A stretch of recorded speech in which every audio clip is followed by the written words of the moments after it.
كلام نهائي. النيابة العامة قررت إحالة 3 متهمين في حفلة المنصورية للمحاكمة العاجلة.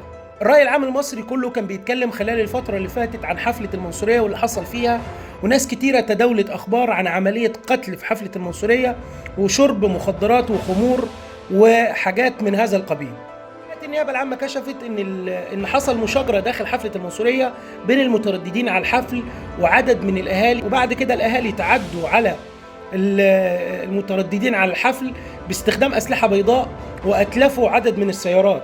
ما كشفت في البيان إن هي استجوبت منظم الحفل والمتهمين بعد ما شافت الفيديوهات اللي منشورة في مواقع التواصل الاجتماعي والسوشيال ميديا على الحفل.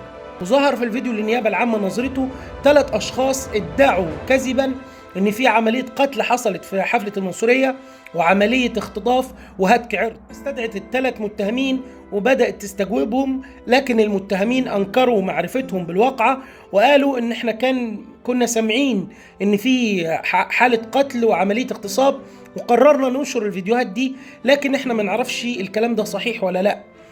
ولما عرفنا ان الكلام ده مش صحيح قررنا نحذف الفيديوهات.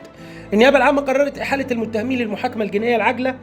مالك فيلة المنصورية اللي تم فيها الحفلة أنكر كل التهم الموجهة ليه من قبل النيابة العامة، وكمان أنكر إن الحفلة كان موجود فيها أي مواد مخدرة. قال كمان أنا ما كنتش موجود في الحفلة ودي أول حفلة أنظمها في الفيلا بتاعتي، لكن أنا معرفش هل كان في مخدرات في الحفلة ولا لأ.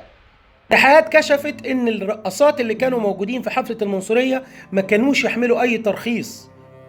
خلال الأيام اللي جاية هيحصل تفاصيل أكتر في حفلة المنصورية وهيتم تحديد جلسة لمحاكمة المتهمين. تابعونا هنا علشان نقول لكم كل جديد.